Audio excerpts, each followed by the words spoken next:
Hello, my name is Alexis Heath, and I will be demonstrating and understanding or explaining. Hello, my name is Alexis Heath, and I will be explaining the demonstration and understanding of content and curriculum standards. So, first of all, we need to go over what standards are versus curriculum. And this is a misconception that we get a lot where they're kind of the same thing, but they're not. Standards focus more on what a student needs to learn, and they are given by the state's Board of Education and the government rather than the schools. That's where the curriculum comes in. But it is the school's job to pick a curriculum that fits with the standards of the state's government. And the state government creates these standards so that all the schools across the state or across the country are able to learn all the same things. So there's not some schools that are doing the bare minimum and some schools that are doing way too much. And so that's where the standards come in. And the curriculum is based off of the standards. So the curriculum is able to give us that kind of guideline of what we need to be able to teach the students. Um, and the curriculum is how a student learns the standards. The curriculum is chosen by the teachers and the school in accordance to what the standards are in the government. So that's where we move on to what is the state curriculum for Idaho. So the Idaho State Standards breaks down the content of what they want each grade and subject to cover. So we'll go over to there. And just this opening paragraph I think is pretty important and it explains it pretty well. It says all students graduating from Idaho public high schools must meet state adopted content standards. These standards are to be used as a minimum threshold by every school district in the state in order to establish some consistency in academic constant statewide. So that's where those standards come in. They want every school to be able to have that, at least that midline, so that there's not uh, kids going into higher learning with this basic knowledge. So um, over here, it shows all the subjects that are taught in school. Obviously, not all of them, but all the core subjects that they want all the kids to know. And so I will be going into the English language arts and literacy and into the content standards there.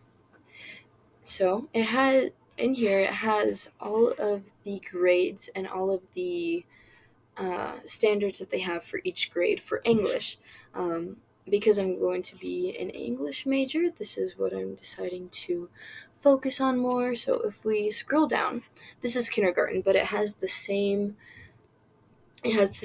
groups for each grade. So for this one, or for all of them, it has the foundational reading skills, the reading comprehension, the vocabulary development, the research, the writing, the oral and digital communications, and the grammar and conventions. So these are all really important that they feel like all grades should be able to learn, and these are all the standards for them. So for kindergarten, for example, it says demonstrate understanding of the basic features of print. So locate a printed word on the page.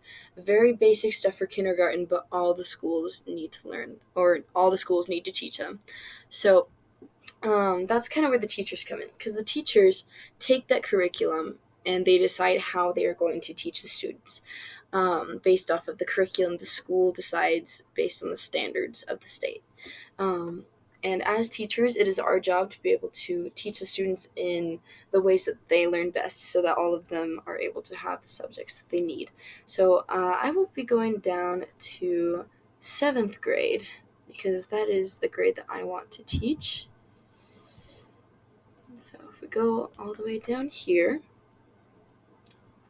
it has all of these elements with it, as we said in the kindergarten one, the reading comprehension, the vocabulary development, the research, the writing, the oral and digital communications, the grammar, all of it. And so I'm going to be going over a couple of these things. And what I think is really important is when we look at the Webb's depth of knowledge and the Bloom's taxonomy, we can really see what part of the graph they are at. And I would say for grade 7 that they would be in the analyze or apply, because they're trying to apply the things that they've learned in the other grades to what they're learning now, and they're trying to analyze things in a more complex manner. And I'll show you some examples of that. So, for example, the reading comprehension, or the vocabulary development. Vocabulary is a very big thing or emphasized thing in seventh grade, because now that they know how to read, they know how to write essays. This is where we want them to be able to speak more professionally and speak with that great vocabulary. So one of the things it says on here is determine or clarify the meaning of unknown and multiple meaning words and phrases based on grade level content, choosing flexibility or flexibly from a range of strategies. So some of the things that they say right here, 1A, 1B, 1C, 1D, this is what they want them to be able to understand. They want them to use context, to use common Greek or Latin affixes and roots, consult general and specialized reference materials, and verify the preliminary determination of the meaning of a word or phrase. So they really want them to be able to take these words and be able to understand them based off of the context of a sentence or the affixes or anything like that. So that's what we're going to be focusing on in sixth or seventh grade with these word building and vocabulary words. So I think that that is super important when we're looking at those. And that's where I think the Bloom's taxonomy comes in. We're applying what we've already learned, and then, or we're analyzing what the sentences and applying what we've already learned, and then we're adding a little bit more. And so that's why I think that we're in the third or fourth stage in this material, whereas kindergarten, we're at the very, very beginning stages where we're trying to remember those little things.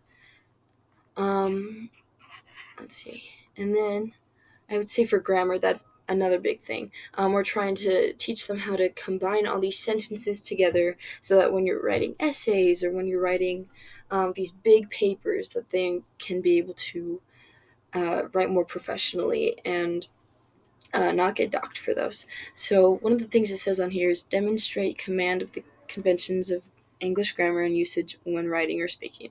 So identify the 8 basic parts of speech, which we kind of learn in the other grades, but we're trying to apply it now, and that may be a little bit lower on the Bloom's taxonomy. So, and then the adapt speech to a variety of contexts and tasks, demonstrating command of formal English when dictated or appropriate.